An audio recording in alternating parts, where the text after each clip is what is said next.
Okay. So now we are doing P-Valley Season 2, Episode 2, my review. Welcome back to my channel, Brigida Sid Noir, Sid Witch. Just don't call me a bitch. Just don't call me out my name in general, but we good. Let's get into it. So, P-Valley Season 2, Episode 2, 7 pounds of pressure. And I also just want to say, yo, what a catchy fucking theme song. Like, they better never change this theme song. You know when they tried to change the Power theme song from It's a Big Rich Town, from Joe to Trey songs, and that shit like tanked? Same thing. Please don't touch this. Down in the valley where the girls get naked. If you throw it bands, if you know you go shake it. 1, 2, break it. 3, 4, break it. I'm like, damn. Like, I play this all the time, and my knees aren't even good. Like, in my head, I'm doing all them things. All the things I'm doing up here. But anyway, let's go ahead and get into Episode 2, 7 pounds of pressure. So first off, we break into the scene, and I love this opening scene, where we are looking at the auditions for the new girls that Mercedes doesn't want. But guess what? She ain't a boss no more. And you see which bitches they are already about to pick. You can already see it. And you see 2 of them particularly. They're like, you goddamn Olympians. First off, little homegirl from Snowfall. I don't review it. Listen, that's too much. That's too much story. But she's in there. Didn't she pay little homie with the afro's girlfriend who was on crack? Diversity, bitch. Diversity. Okay? Like, you're doing lots of things, because that's a lot of upper body strength. That bitch did that. I was like, I want to be you so bad. It's okay. And I do like the fact they tried to have like inclusive auditions and so on and so forth. Even though they know they weren't going to get picked, because obviously you're having to cater to a straight black audience, so that's not going to work. But I thought it was cute. I appreciated that. Because we stand diversity over here. Now, you see Uncle Clifford in this beautiful red number. I'm talking, he got like this like Queen of the Nile kind of veil going right here, and all of the lace. His cakes look all snatched up inside. I'm like, Clifford, listen, I feel like Clifford's whole reason of being is to stunt the fuck on us. And I enjoy every minute of it. So now it's after the auditions. It's time to pick the bitches now. And we got Whisper, who is a really pretty light girl with purple hair, who was doing some amazing tricks on that pole, bitch. I was just like, oh my God. And then we have Roulette. Like I said, that's the little homie from, that's the chick from Snowfall, who was playing a crackhead before. Now, Miss Pimp has decided that some lady named Big Bone, right? She can't dance or do nothing, but she got a lot of fake ass that she can do things with. And of course, Mercedes gets upset. And she says, you can't just come in here if you don't have any fucking skill. You can't just come in here if you can't fucking gangster walk on the ceiling. And I'm here like, yeah, bitch, you tell her. Like I can do any of this shit, but it's cool. And she's like, well, you can go ahead and teach her. She was like, I'm no fucking teacher. And she was like, actually, you are. And I was like, ooh. I think that was me and Clifford were like, ooh. So Autumn, aka Miss Pimp, decides, okay, we're just gonna put her behind the bar instead because she's useless. And I think she just did it to keep Mercedes happy for the moment, but whatever. But as that's happening, Corbin and Andre walk into the room. The African and finance nigga. Now, I'm not gonna lie, this scene makes me so uncomfortable. Cause we see, because now we're switching to another scene. We see Keyshawn pouring lemonade in mason jars for the white sheriff and her white husband to go take outside on the porch. And I don't know why I'm getting like color purple teas. It's like spitting it. Like I was like, I'm not right. I didn't say I was. And they're, doing the whole thing. And they're also discussing why they're also discussing why her shitty ass husband can't press charges against Diamond. Because basically it was a fight and you both fought each other. So we'd have to press charges on both of you. And we don't want that. And I'm just so fucking disgusted Especially since you just see Keyshawn just sitting there like, gotta do what you gotta do, baby.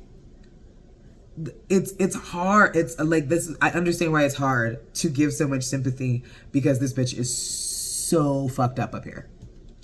Now back to the pink. So we have Miss Mercedes. We are seeing Mercedes doing some amazing things off the pole, and then she comes down off the pole, and she comes off the trick a little hard, and Miss Roulette is like, hey, you want me to go 7-Eleven and get you some of that green alcohol? And I was like, ooh, bitch, she called you old. That'll hurt me. I saw a post for Shrek the other day that said Shrek was 20 years old, and I was I was distraught. So, I mean, well, nigga, I'm sensitive, whatever. She basically trying to say Mercedes joints is crotchety. And girl, listen, a little Bengay goes a long way, okay?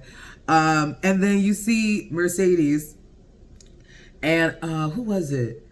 It was Mercedes and Big L talking about how Autumn is like massing out around these here parts. And we see that Autumn and Uncle Clifford and Andre are all in a room discussing money. Just discussing money. And now they're apparently gave them what Autumn, so now apparently Corbin and Andre gave Uncle Clifford and Autumn what Autumn was calling a little dick offer.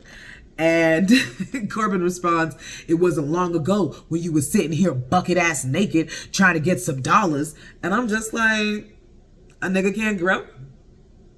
We can't. You see when you try to get somewhere, niggas always trying to bring you down like, by the way, I could still go back and twerk it tomorrow and still be this boss. Mad. Anyway, but I just hate when men do that. It's so upsetting. But I also love how Clifford and Autumn are completely so unfazed. They say that you're trying to pay over market value, but I need you to pay her worth, and you need to pay the pink's worth. Autumn says that the pink is worth $10 million, not half of one. And Corbin says, bitch, are you out your fucking mind? And Uncle Clifford was like, yo, y'all not slick. And by the way, it wasn't but 5 years ago that you didn't have a pot to piss in or a window to throw it out of. We all get to come up, baby. Okay, because they're basically like, people are still coming to build a casino. You need the land the pink is on. Period. And Corbin says, Corbin goes and says, like, as they're leaving, he's like, yo, happy birthday. And everybody's shocked that it's Uncle Clifford's birthday. Apparently, Uncle Clifford didn't tell nobody. But I also feel you, Uncle Clifford. Like, I understand why she didn't say that to nobody, because I'm not really big on celebrating my birthday. I love celebrating other people. But when it comes to celebrating me, I feel like when I'm planning it or doing too much, it's just too much. I'd rather have something planned for me. And if nobody plans anything for me, then all well, I'm okay. You know what I'm saying? I don't know. I'm not like that. So I understand. So Uncle Clifford is now in the office, and Autumn comes in and he starts yelling at her because guess what? This bitch decided to go ahead and push the opening from next week to tomorrow. And it's like, we are absolutely not ready yet. And Autumn says, you know exactly why we are where we are, so we have to get this shit popping right now. Personally, I think Autumn is jumping the gun a little bit, and part of me wanted the night to go well because I don't need them to go ahead and recoup the money that has been lost. But then part of me was like, bitch, I really feel like you don't know half of what you're getting into. And I really think you should start talking to Uncle Clifford like they're your friend. Just saying. I just feel like the way she was talking to Uncle Clifford in the scene is not okay. And then Mercedes walking in and asks, who the fuck approved this shit? Because she just saw the flyer for the opening for tomorrow. And Uncle Clifford just pointed that bitch. And I guess we all just saying, okay, mask up. And like I said, part of me wanted the reopening to like fail because I felt like Autumn doing too much. But obviously, we don't want Uncle Corbin to have to take a $500,000 offer on the club when you know they're trying to build a casino and they're trying to fuck you out of millions the way white people do, right? So let's go ahead and switch to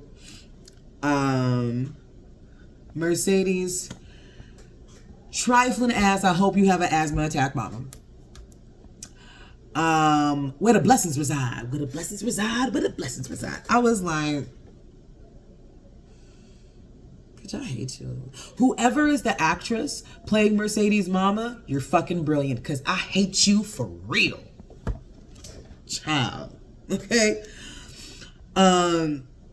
Yo, and because she's a preacher now, she's trying to make sure everybody's to send everybody their COVID blessings. You trying to bless people with COVID? Whatever.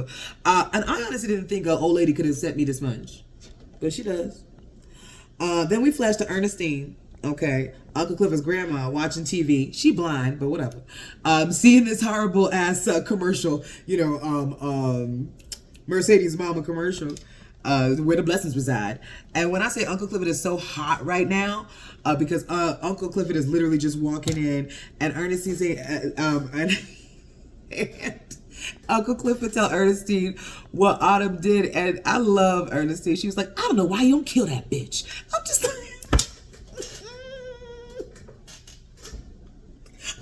her so much. I'm glad you're not gonna take her up on it, but I love her. Listen, she's a blind pothead. All she got is solutions. I'm sorry. So Uncle Clifford is like going through it the way we all do when we hit these pinnacle decades. And she hasn't had any dick in 5 months.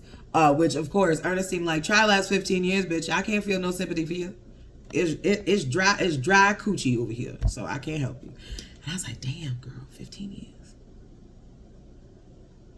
I've only got a couple of months, and I'm already like, looking for the next. Anyway. So, basically, somebody goes and they knock at the door. Uncle Clifford already ran his bedroom like, y'all bitches just don't respect me. And when I say I laughed way too hard when somebody started knocking on the door, and Ernestine turned around like, nigga, you done crying?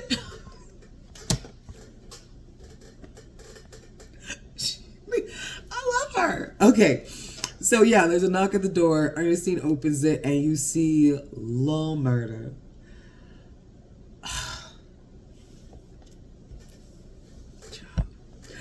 And Lil Murder is at the door. And, they're making conversation. He was like saying, like, listen, I just wanted to be able to say something to Clifford real quick. And I love the way that they did this scene.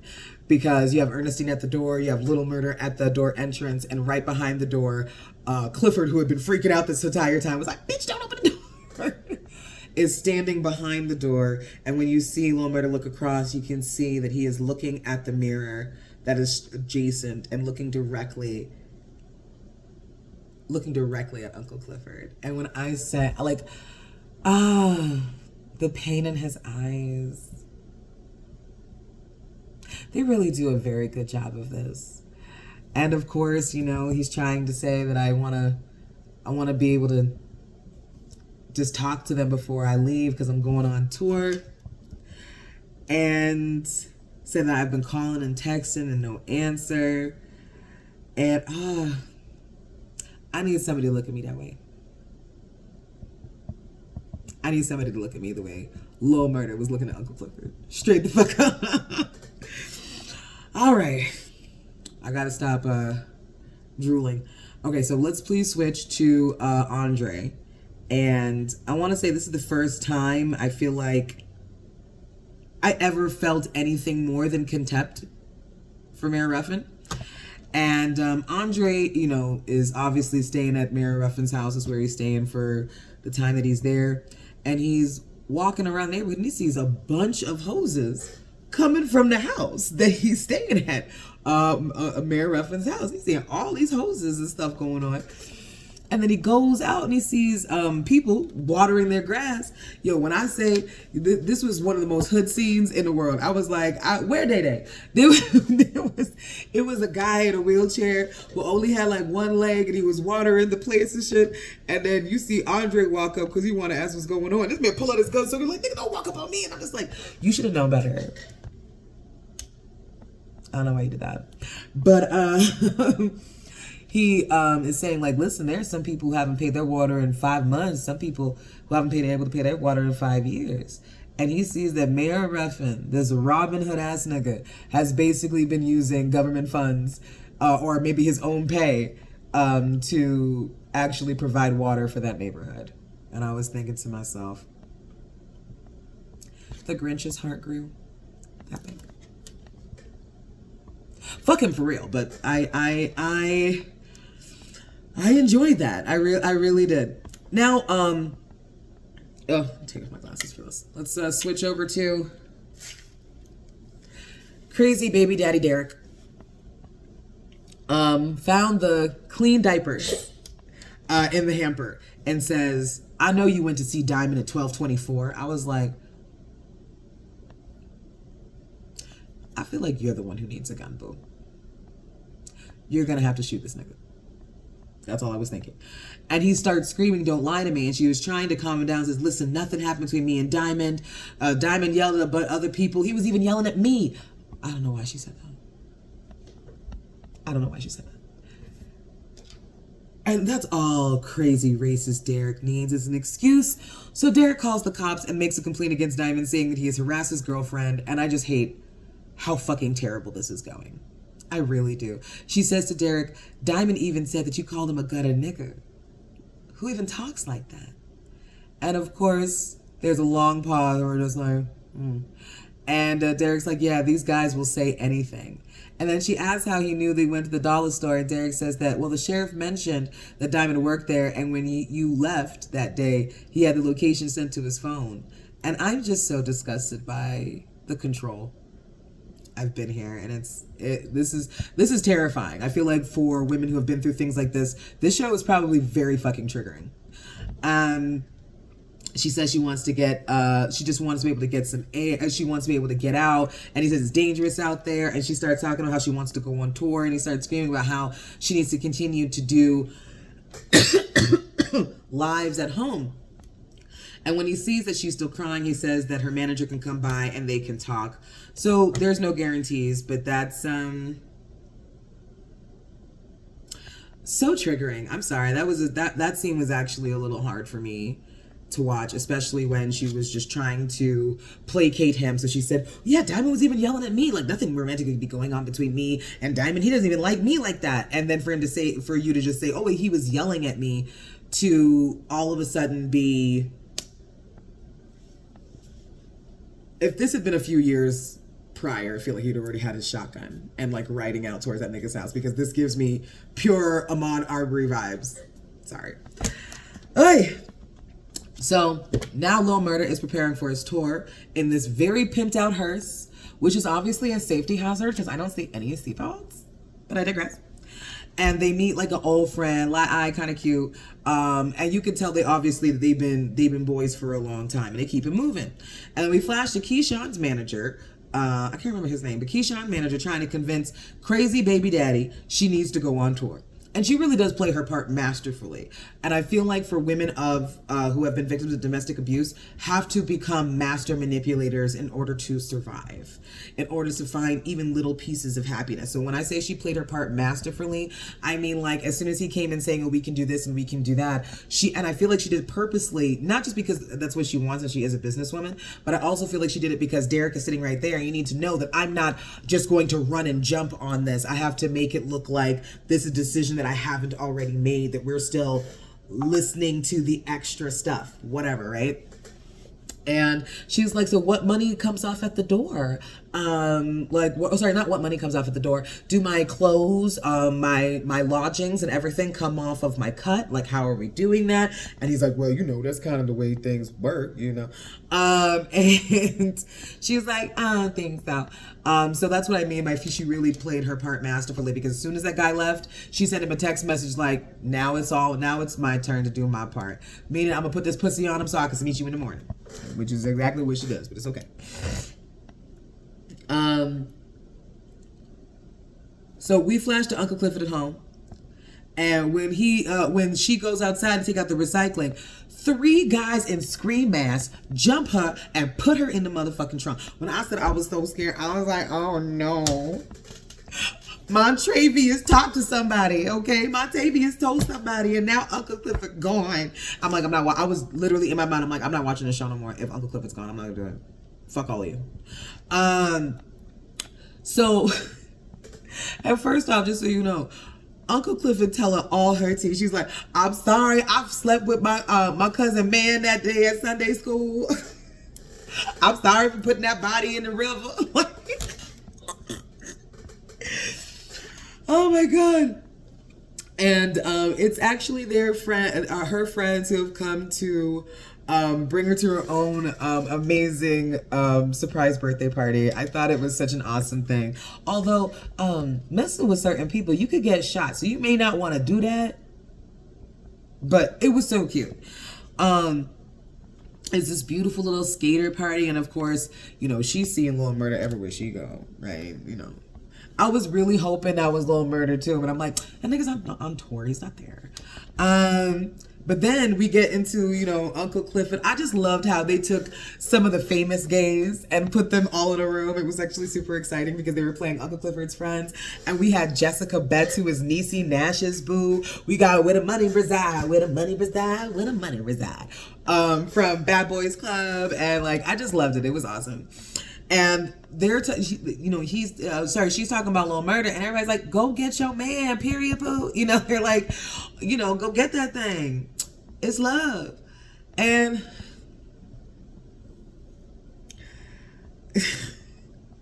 and the same man, because you know, Uncle Clifford thought she saw Lil Murda. So the guy who she thought was Lil Murda was sucking her off in the room. I was like, they was getting it popping. I was getting some head. I was like, I want to get head to that song. Anyway, which by the way, it's been 5 months, so Uncle Clifford, get what you can get. That no shade over here, shit. So back to club. Mercedes is finally out for the first time since the pandemic.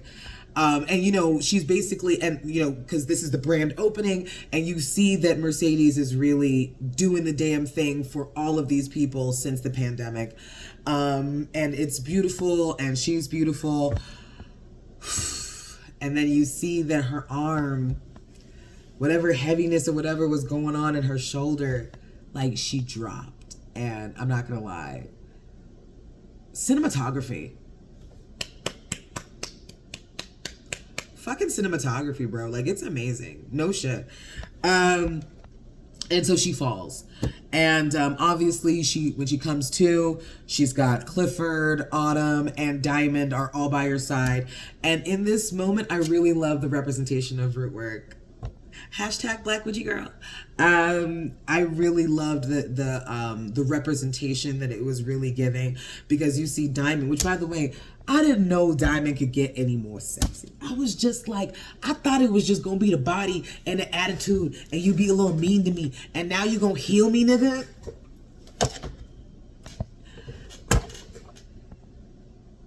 I'm such a bird. I should not be out in public. Anyway, so we see, you see Diamond basically locate the heaviness out of one of her shoulders, and probably the same arms that she pulled the trigger with.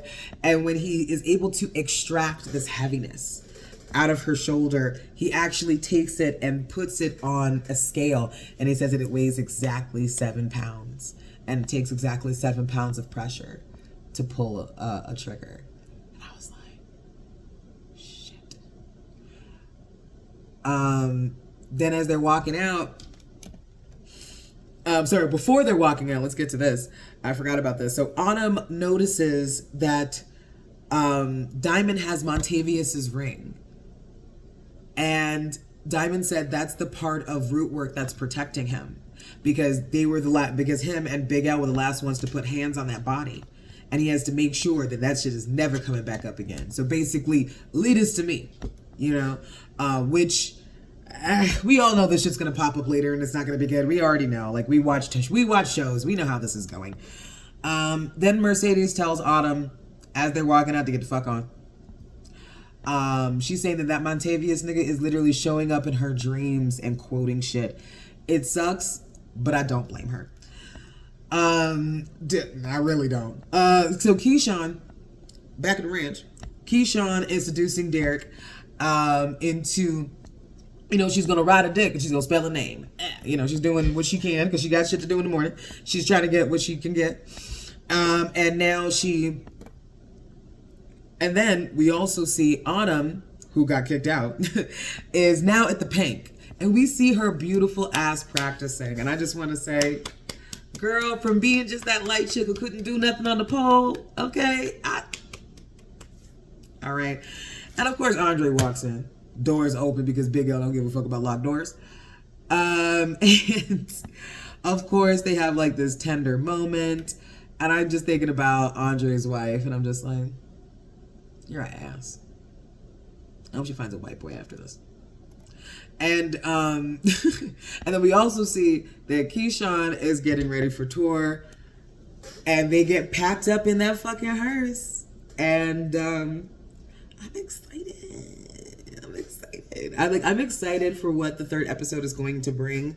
The one thing that I'm going to try and do right now is to upload these 2 episodes because there's no editing needed. And also get the reaction for Boys 5 out tonight. So I'm going to be at this desk for a little bit. So I'm just going to be drinking my drinks and whatnot. I do want to say, if you support if you support the Earth is Ghetto podcast, if you support Black queer people, I just want to say thank you so much. Real talk. Thank you so much for being here. Thank you so much for supporting. I don't even look at the amount of views that I get because I know it's not going to be a whole lot because I am just starting. So every single person who's giving a like, who's leaving a comment, I just want to thank you so much. And I can't wait to bring more stuff for you guys. Anyway, I will talk to y'all later. I'm about to smoke. Peace.